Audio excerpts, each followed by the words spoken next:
I moved into my new apartment last week. I'm a nurse, and after 3 years of stressful hospital shifts, I needed a break. The old building felt cozy at first. It was built in the 1970s. The hallways were tight and the lighting was dim, but I thought I could get used to it. I wanted peace. On the second night, I heard a soft tapping from the unit next door. I figured it was just my neighbor moving stuff around. It seemed normal to me. I told myself I was just adjusting to a new place. But the tapping didn't stop. It kept going, night after night, like a heartbeat echoing through the walls. I tried to ignore it, but it made my skin crawl. By the next few days, the tapping got louder. There were drafts, too. I could feel chills slip through the air as I walked the halls. The overhead light flickered every time I walked under it. My heart raced with each flicker. I didn't want to think about it, so I shoved the feelings deep down and went about my day. I barely saw my neighbors. The unit next to me was always quiet. Just the tapping. I started seeing faint shadows out of the corners of my eyes, but when I turned to look, nothing was there. I knew I was tired. Long shifts can mess with your mind. I thought I was just overreacting. One night I stood by my door, listening. The tapping was so loud now. It sounded urgent, like someone begging to be heard. My heart pounded in my chest. I needed to get through this night. I stepped back inside, but as I did, I felt a cold draft rush over me. It surprised me, but I shrugged it off. Old buildings have drafts, I thought. Then I noticed a shadow at the end of the hallway. It stood just beyond the dim light. I squinted, hoping it was my imagination. I blinked, and it was still there. The warmth of my apartment faded. I took a sharp breath. Was something really in the hallway? I wanted to call out, but no words came. The light flickered again, and I jumped. When I looked back, the shadow was gone. Cold sweat dripped from my forehead. I felt like I was losing my grip on reality. I debated knocking on my neighbor's door, but what if they didn't answer? What if they did? I didn't want to find out. Then I heard a soft voice whisper, "Why are you still here?" It sent shivers down my spine. I turned around, heart racing, but no one was there. I stood frozen. I wanted answers, but I was scared to ask. What if the tapping was something I didn't want to know? My heart raced wild, and I felt the pull of the unknown. I was caught between the need for peace and the terror waiting just beyond my door. The next day I couldn't shake the feeling of dread.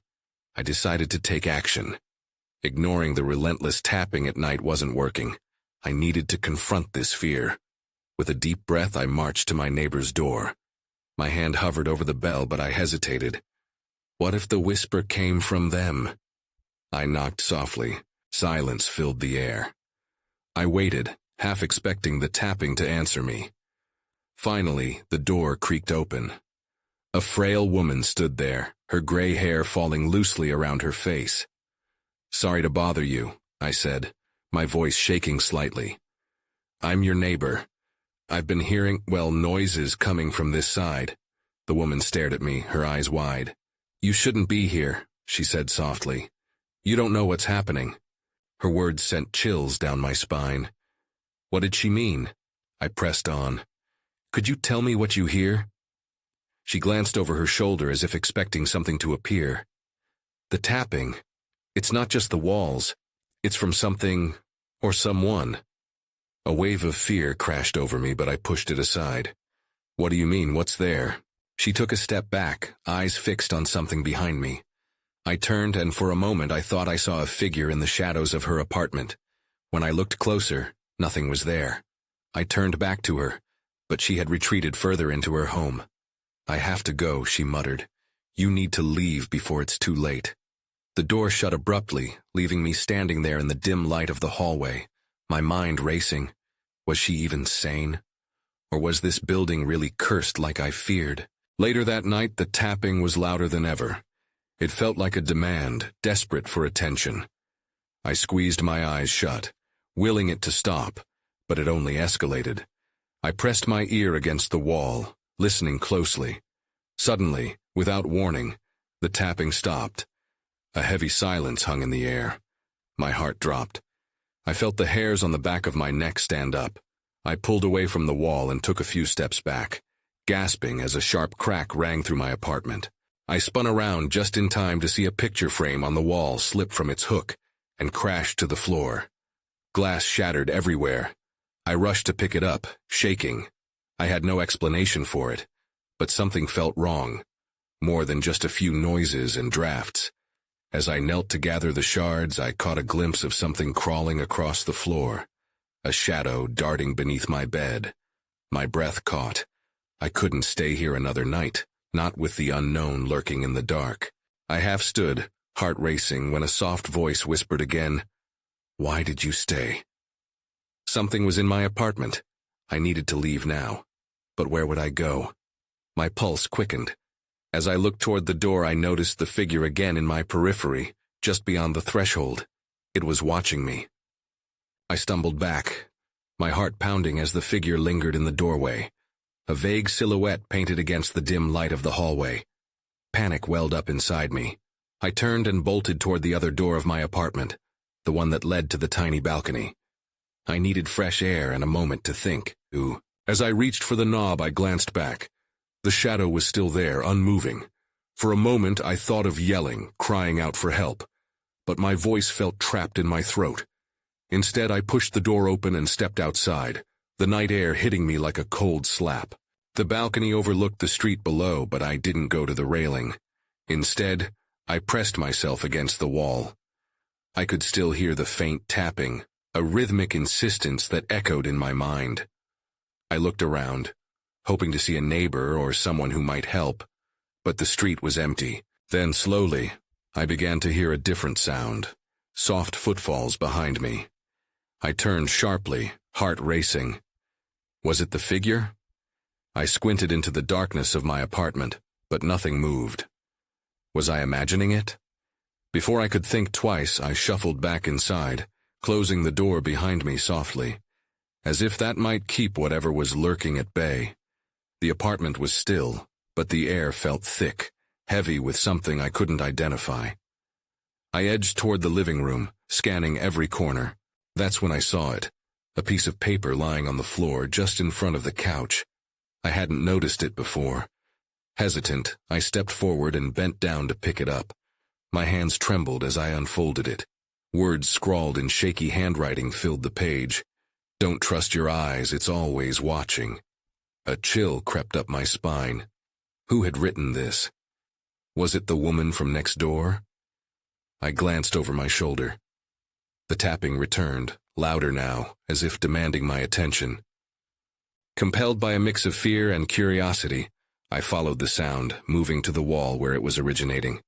I pressed my ear against it once more. A voice seemed to whisper through the wall now, soft and urgent. "Come closer. Help me." My breath hitched. What was happening? I pulled back, feeling the reality of the situation seep in. I had always dismissed odd noises as the quirks of an old building, but now I felt trapped in a nightmare. That's when I heard it again. The unmistakable sound of a door creaking open. It was coming from my own apartment. I turned quickly, my instincts screaming for me to run, but the strange pull of curiosity kept me rooted to the spot. The door to my bedroom was slightly ajar, a shadow flicking behind it. With a pounding heart, I took a cautious step forward, my mind ablaze with thoughts of what might greet me on the other side. As I reached out to push the door fully open, I felt the icy breath of something unnatural on the back of my neck. I froze. Then everything went dark. I gasped as my surroundings shifted, color fading into an emptiness that swallowed me whole. I couldn't tell if I had closed my eyes or if the darkness simply claimed me. My whole body felt heavy, and the space around me seemed both suffocating and vast. Just as suddenly, I was thrown back into reality, blinking in the dim light of my living room. I was sprawled on the ground, clutching the piece of paper with the warning scrawled on it. The door to my bedroom was fully open now, but there was no figure, no shadow. I pushed myself up, chest tight with fear. The tapping on the wall had stopped, replaced by an unsettling quiet. I stood there, heart racing, trying to decipher what had just happened. Had I fainted? It didn't feel like it. I pushed away thoughts of the figure and the whisper. I could make sense of none of it. I needed to regain control, but my instincts screamed at me to get out. As I rose to my feet, I noticed something else. Faint, damp footprints in the middle of the living room floor. They were small, too small to belong to an adult. I swallowed hard. Had someone been in my apartment? Panic rushed through me again, setting my heart racing once more. Taking a deep breath, I grabbed my phone from the couch. The screen illuminated my surroundings just enough. I flipped on the flashlight, casting a beam across the room. The shadows twisted and jumped unnaturally, but there was no evidence of an intruder, only the solitude of an empty apartment. Yet the footprints remained, leading toward the balcony. What could that mean? There was no way a child would wander into my apartment, not at this hour. I hesitated, then followed the trail. Each step felt measured, as if I was crossing an invisible line from safety into danger. The footprints were a mix of dirt and something darker. Was that blood? I swung the flashlight toward the floor, praying I was wrong, but the truth only stared back at me. Just then, I heard a soft giggle, light and airy, coming from the direction of the balcony. My stomach dropped. I didn't want to look, but I couldn't turn away. My legs moved on instinct, propelling me toward the open sliding door. I stepped outside, the night air biting cold against my skin. Nothing prepared me for what I saw. A small figure stood at the edge of the balcony, looking out into the street. It was a child, maybe 4 or 5, with tangled hair hanging over their eyes. They wore a dirty nightgown, a stark contrast to the elegant decor of my apartment. "Help me," they whispered, turning just enough for me to glimpse their face. My pulse quickened. The child's eyes were wide, dark, hollow pits instead of pupils. Every instinct in me screamed to run, but I could barely move. "What do you want?" I asked, my voice barely above a whisper. The child turned with a shy smile that deepened into something darker, something unrecognizable. "Don't you want to play?" Before I could respond, they vanished from sight, leaving only the echo of laughter that bounced off the walls of my apartment. Suddenly, the lights flickered, plunging me back into shadow for the second time that night. I felt my breath hitch in my throat. There was no doubt now, I wasn't alone. The pounding in my chest reached a fever pitch, and the nightmare was just beginning. I stumbled back into the living room, the cold realization that I was not alone leaving me trembling. The flashlight flickered above me, its beam sputtering as if the bulb shared my fear. I dropped it onto the couch and fumbled for the light switch. My fingers felt clumsy, but I finally flicked the switch, flooding the room with harsh brightness. Everything looked normal. The shadows receded, but the unease twisted in my stomach. I glanced at the balcony, half expecting to see the child return. Or worse, something else lurking in those shadows. With an effort, I focused on the task at hand. I needed to find out more about what was happening.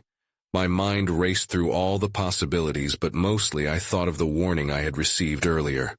The words etched themselves in my mind. "Leave now, before it's too late." Ignoring my racing heart, I grabbed my phone again and searched for any obvious clues. I flipped through my contacts, pulling up the number for the woman who lived 2 doors down.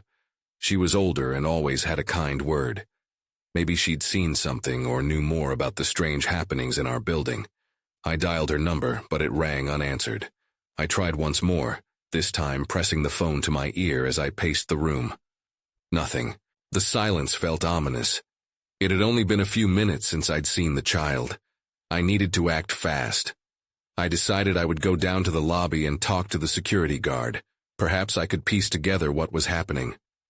I pulled my jacket on, dreading the thought of stepping outside again, but feeling a sense of urgency pulling me forward. As I stood at the door, a soft sound drifted through the air. A light whispering that danced across my ears, like the child's giggle but muffled. It seemed to seep through the very walls of my apartment. I shook my head, trying to dispel the sound. I had to be imagining things, another symptom of the anxiety that had taken hold of me. I opened the door just a crack and glanced down the hallway. The dim lights flickered there too. With a deep breath, I stepped outside, closing the door quietly behind me. The hallway was empty, but the whispering grew louder, a chant that felt like it was wrapping itself around my mind. I quickened my pace toward the stairs, one foot in front of the other.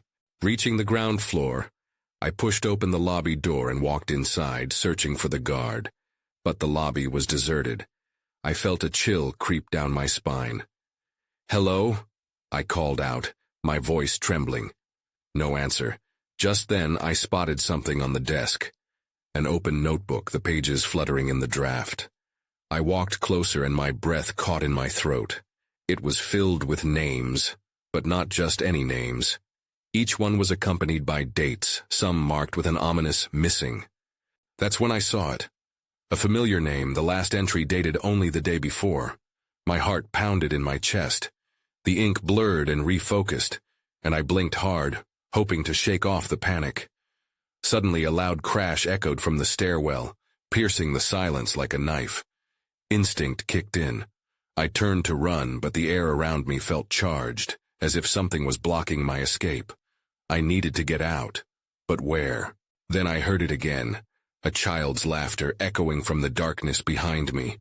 I froze. I was being watched. I stood frozen, my instincts screaming at me to run, but my body wouldn't cooperate. The laughter rang out again, more pronounced this time, a chilling melody that cut through my resolve. It felt like it was coming from all directions, wrapping around me like a net. Mustering every ounce of courage, I turned slowly, my eyes scanning the empty lobby. The notebook on the desk still fluttered, pages turning like they held secrets too heavy for me to bear. I took a step back, and my foot caught on a loose floor tile, sending me stumbling. I flailed for balance, the sound of laughter fading into a haunting echo. I needed to think. I needed to plan. The guard would return any moment now, I told myself. I forced my mind to focus on the names in that notebook. They started to blur again, but a couple of them stood out, not because I recognized them, but for the dread they inspired. Could they have been locals? Were they related to what I had just seen? Before I could dive deeper into my thoughts, a sound came from the stairwell. Footsteps, heavy and deliberate.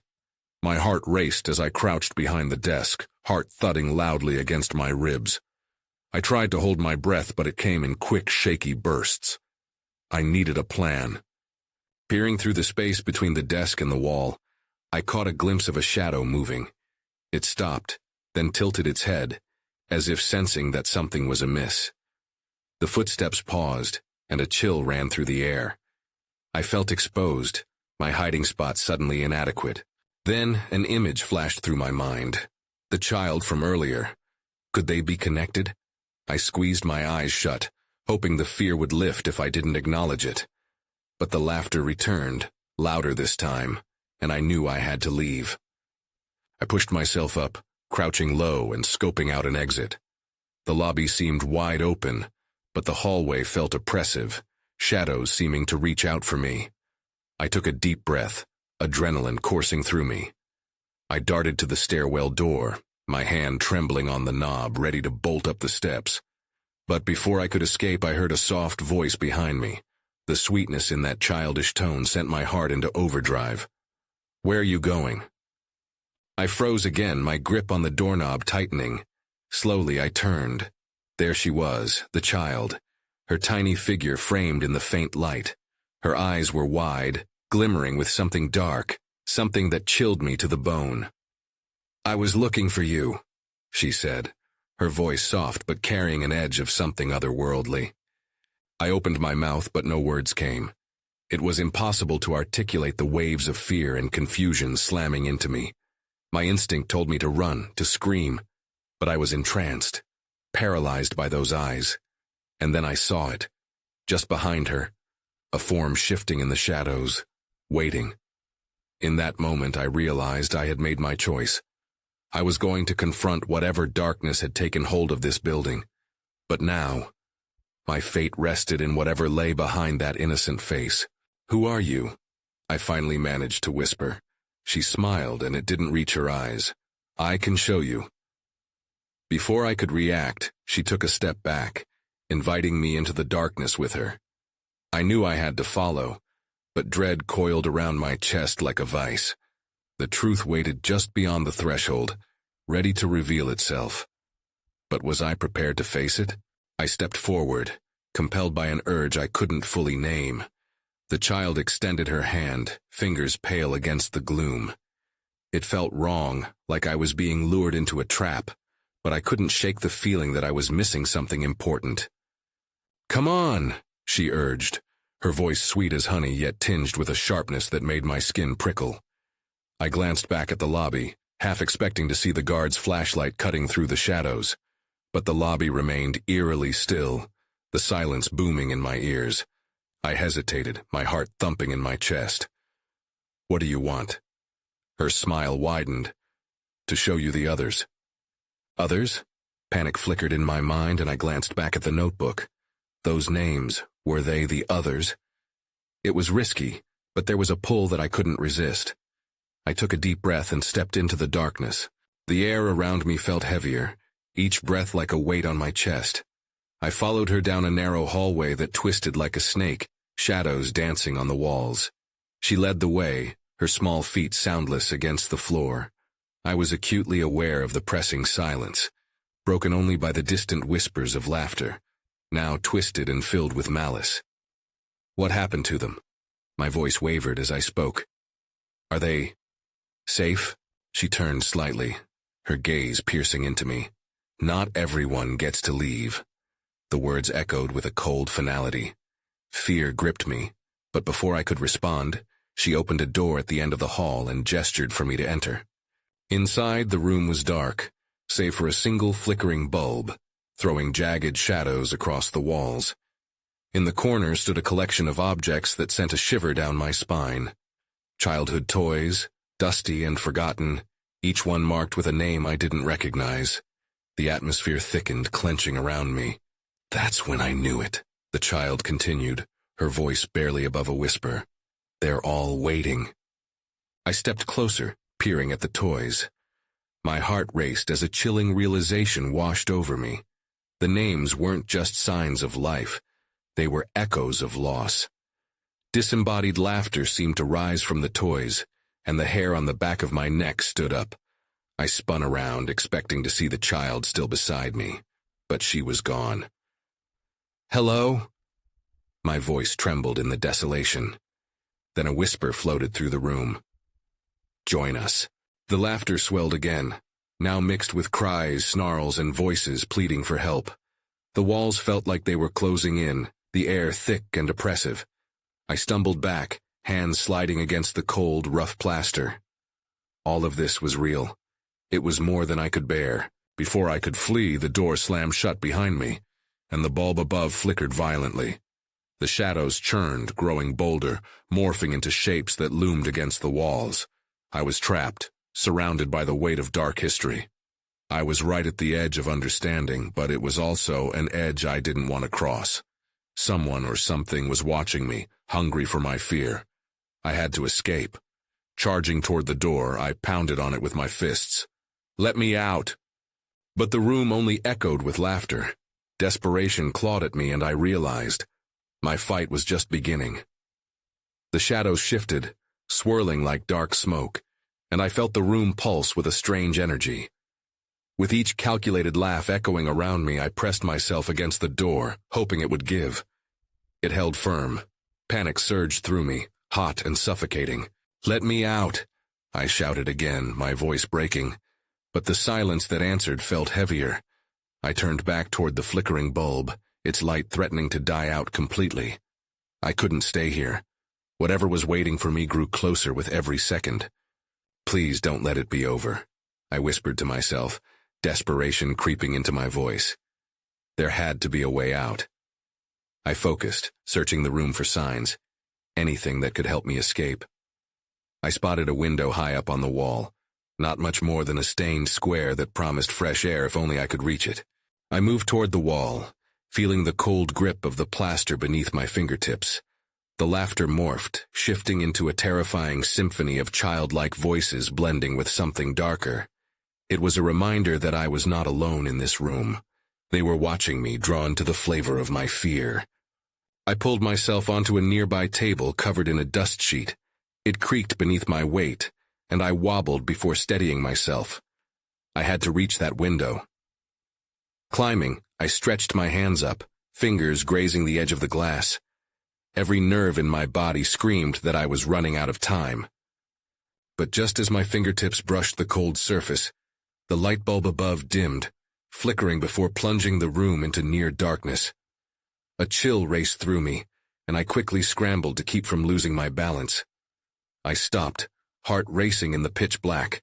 Then I felt it, a light tug on my leg, then a grip that sent a jolt of terror down my spine. I glanced down to find a shadowy figure, its eyes wide and vacant, mouth twisted into a smile that didn't feel human. The child from before had returned, her laughter melding with the whispers of the others. "Join us," she pleaded, a strange conviction weaving through her voice. "No, let me go," I cried, kicking at the figure, feeling the air around me vibrate with a chilling energy. The shadow recoiled, but more were coming, filling the corners of my vision. The laughter grew, a cacophony of despair and yearning. As if in response to my fight, the door rattled violently, and I felt the chains of reality fray. Everything in me screamed to escape, to find safety away from this madness. I lunged back toward the door, pounding and pulling, fueled by a primal instinct to survive. It cracked open a fraction, light spilling in and pushing back the shadows. I shoved against the wood, throwing my body into the gap, forcing my way into the hallway. I was free, but I could still hear the voices calling, still feel their pulls like threads trying to knit me back to their world. I ran, adrenaline surging through me, leaving the darkness behind. But deep down I knew this was only a temporary reprieve.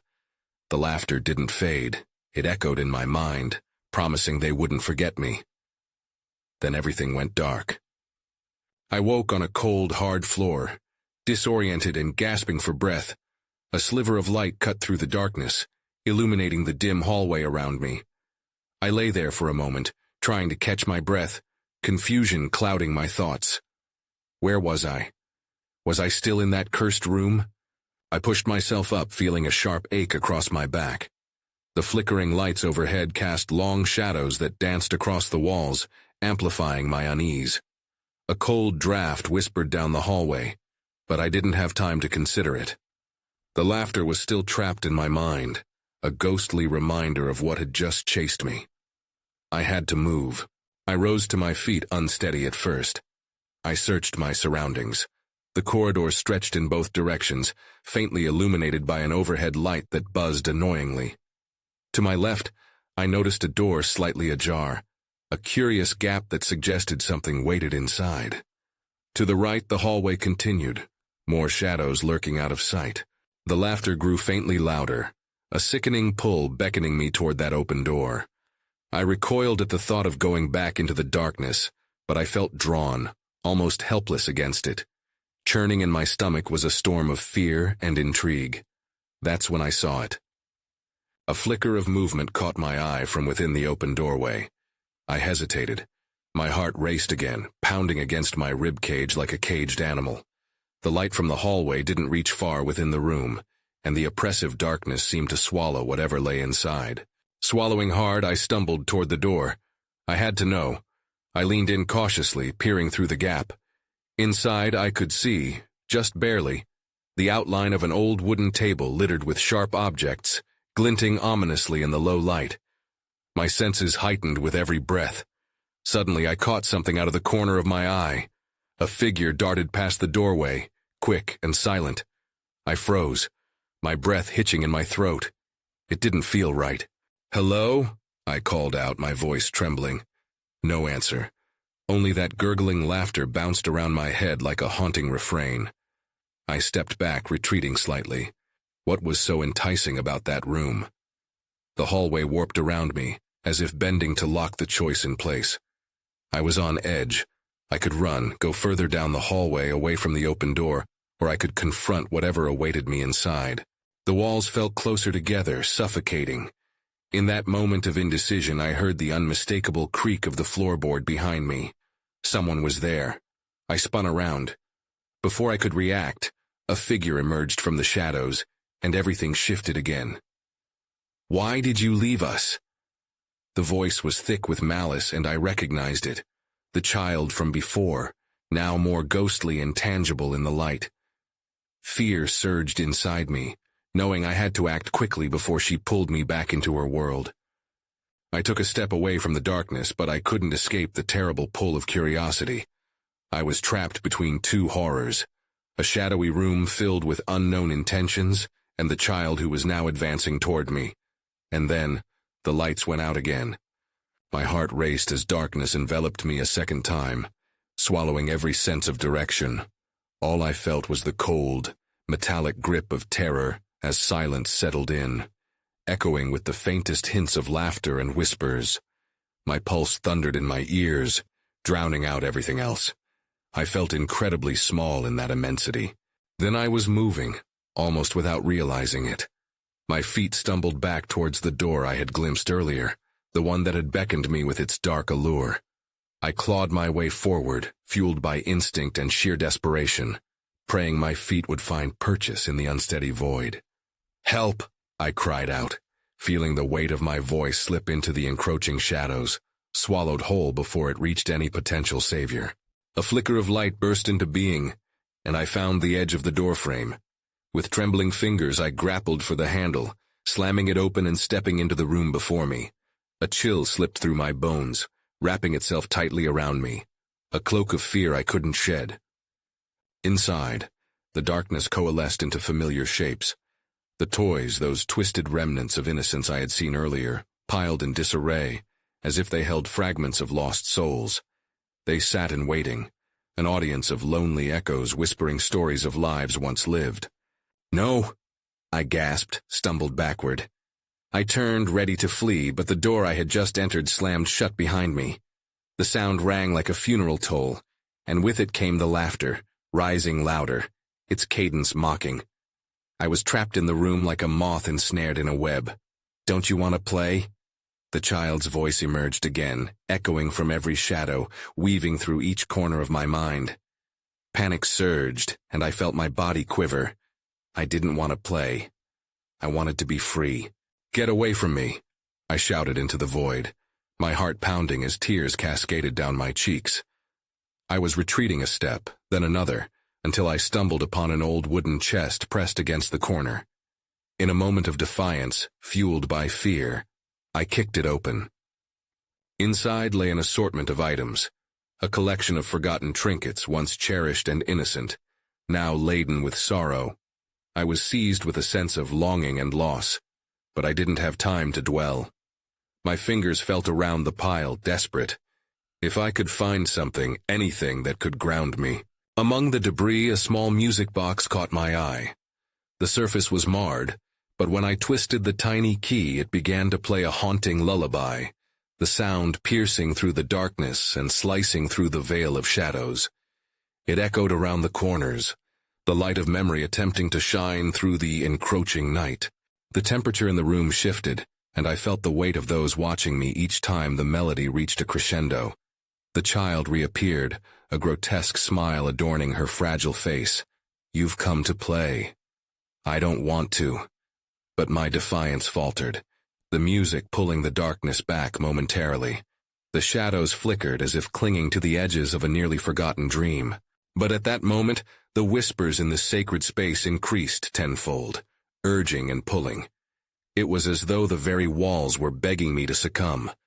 "Please," I choked out, awareness creeping in that I must find a way to escape.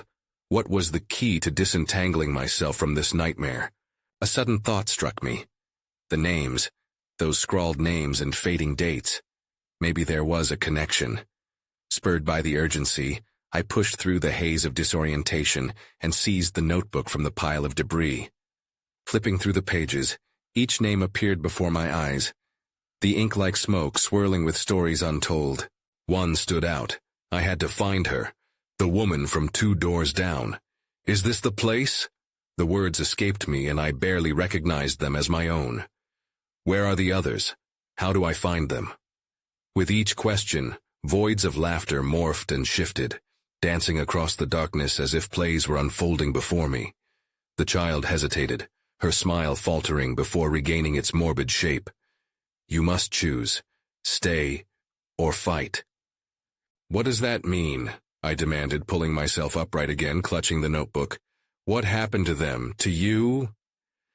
Tension twisted in the air as she stepped back, the shadows flickering behind her. I felt her loss, a web of entrapments tightening around the threads of my heart. Don't ask what you can't bear, she whispered, but lacked the fervor, as if unsure. The music drifted on, sweet yet pungent with an underlying dread. I clutched the music box tightly, firm in my resolve. I remembered wanting peace, yet that peace eluded me as fear wrapped itself around me once more. But perhaps I could confront it. Leave me alone, I shouted, finding my voice through the mounting noise of the unseen lives clamoring for attention. The shadows surged forward and the room trembled. A cacophony of voices crescendoing into an overwhelming tide. The music soared, each note pushing back with raw urgency. I wasn't a ghost. I was alive. I bolted again, hand steady as I charged back toward the door, knowing I could break free from this cycle. I smashed against the heavy wood with her laughter swirling around me, desperate for acknowledgement of my fight. I wasn't playing anymore. With one final push, the door flew open, sunlight bathing my face, and I flung myself through, tumbling into the hallway, the echoes of the dark retreating behind. But I wasn't free yet. I needed answers, and as I stood there catching my breath, the laughter lingered in my ears, a reminder that the shadows had marked me. What did it mean? What had I disrupted in my flight? I looked back at my apartment door, the faint tapping audible one last time. I should have found solace in my escape, yet doubts brewed deep in my belly. The shadows chased me, their voices a lingering ghost in my heart. I had escaped, but questions remained. Endless questions. I took a deep breath before stepping into the sunlight for the first time in what felt like forever. I knew I would keep moving forward, toward answers, even if they taunted me from behind. Each beat brought forth the unshakable awareness that the darkness wasn't gone, just waiting for another whisper to call me back.